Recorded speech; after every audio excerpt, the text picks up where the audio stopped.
From MTN News, you're watching Montana This Morning.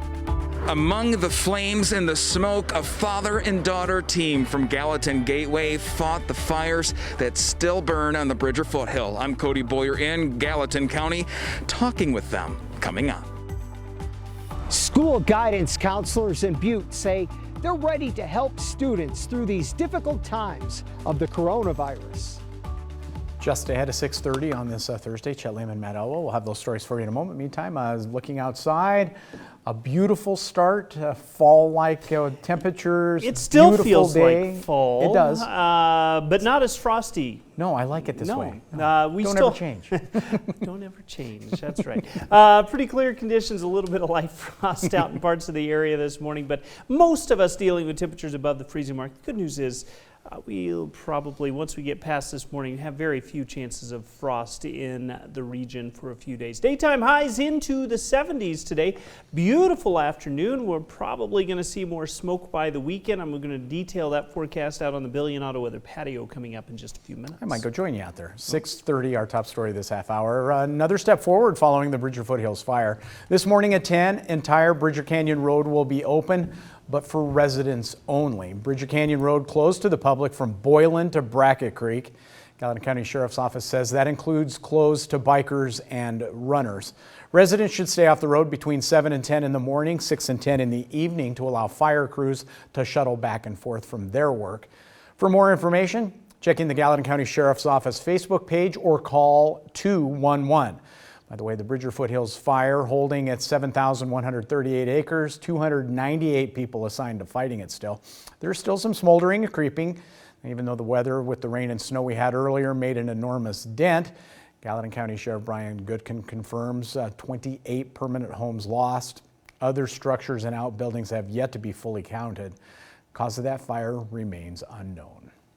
Well, stories of courage and teamwork are rising along with the smoke from the Bridger Foothills fire. MTN's Cody Boyer talked with a fire chief who was there on the first day and for days later with his daughter by his side.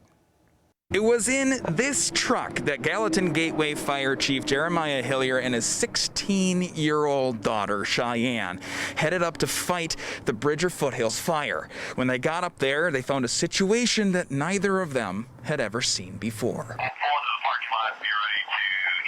It's like, wow, I had my 16-year-old daughter with me through this. Jeremiah Hillier has fought fires in Gallatin County for 19 years. Even to him, this was new. We had four trigger points, and this thing blew by all 4 trigger points. In 19 years, I've never seen the fire behavior anywhere close to that. And by his side, driving through the haze, was Cheyenne.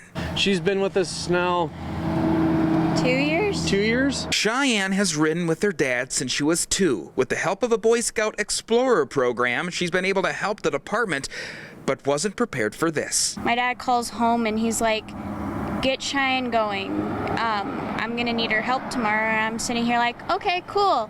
I get to tag along on this fire, and it was definitely something I wasn't prepared for. I can truly say we saved 2 houses up behind the fire station by doing work after dark. That was our safe zone. We had to protect that firehouse. That was where we were safe. Teams worked quickly, but the fire also targeted them and the Bridger Canyon Fire Station itself. Working together, Jeremiah, Cheyenne, and the team stopped the fire just short of the station. You see things in this fire that you don't hear stories about. The father-daughter team, like others in the heat, even had to sleep in the truck. She was able to lighten the mood and bring the reality back to, hey, we're doing the best we can. So it was really great to have her in the truck with me. 16, I was really hoping to have a nice, easy sophomore year of high school. I'm super proud of our community. It came together when we needed it to. Now, even though the space might be a little bit small, Cheyenne does say that she would do it all over again. In Gallatin County, Cody Boyer, MTN News. Didn't scare away either. Cheyenne says she plans to continue with the Explorer program for at least the next 2 years. Other headlines this morning: a building in the 1800 block of Rouse Avenue burned in Bozeman yesterday. It happened near Osterman's Storage. One wall of that building still standing, but in fact the building is destroyed. So far, no known cause for this blaze. No injuries reported either. Rouse was blocked off in the area while firefighters worked to put the blaze out. Buildings surrounded by RVs, campers among the storage units.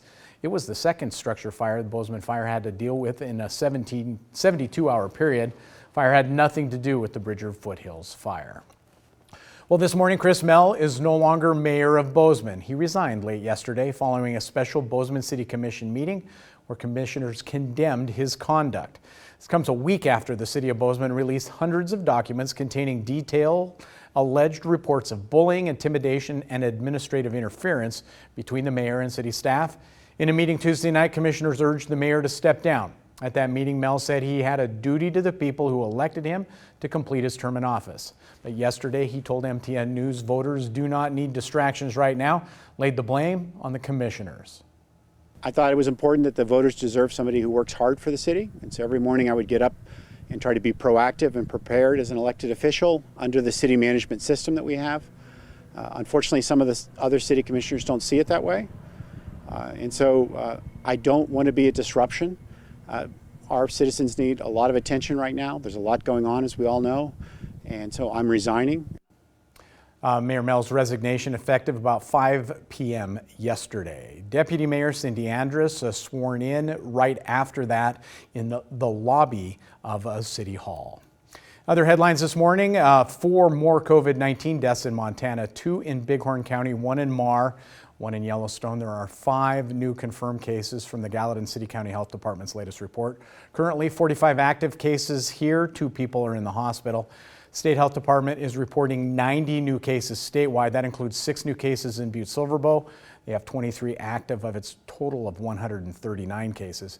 Deer Lodge and Park counties each added 1 new case. Butte Health Department reports that 1 student tested positive for COVID-19 at West Elementary School yesterday. Butte Silverbow Health Department tells MTN News staff and students who have had close contact with the infected student have been identified and are quarantined. Last week, the health department confirmed a student at Butte High tested positive for COVID-19 as well. Well, the job of being a school guidance counselor has become more complicated. MTN's John Amy tells us COVID-19 expanding their reach. The job of being a school guidance counselor, like the one here at Hillcrest Elementary in Butte, has become more complicated during this time of the coronavirus. Obviously, we've all felt pretty helpless during the pandemic, and what we can do, where is the silver lining? There's always a silver lining. With mask requirements and social distancing, there are more things that students have to deal with on a daily basis. I think we're all concerned and nervous, and making it normal makes them feel a little less anxious. Counselors are keeping a close eye on the students and trying to create a more positive environment at school. Because when we are comfortable, or when we put forth a positive vibe, they feel safer and they feel more comfortable. And in this unprecedented time, guidance counselors are not only there for students, they're here to help the teachers as well.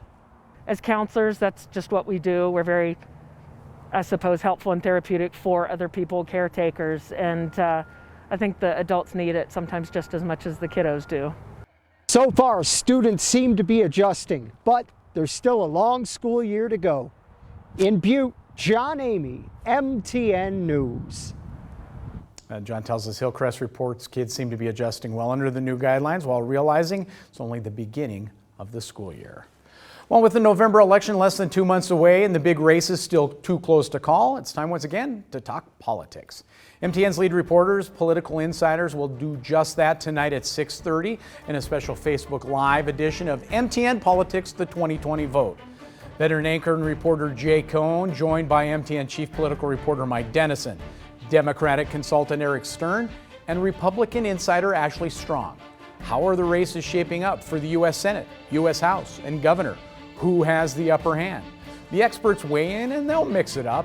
This is your invitation to join the conversation tonight at 6:30 on KBZK and KXLF's Facebook pages. 6:30, that's always going to be a good one too. It will get heated at times. I love it. We're going to take a quick break here on Montana This Morning. When we come back, no candy for kids or costumes for adults this year. The annual Halloween trick-or-treat holiday in Los Angeles called off due to the pandemic. After the break, find out just what will be banned in the city because of that virus. But first, let's check in with Gail King.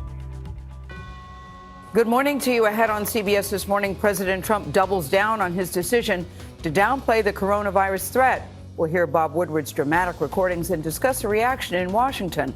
How the president's comments could become a major campaign issue. We'll see.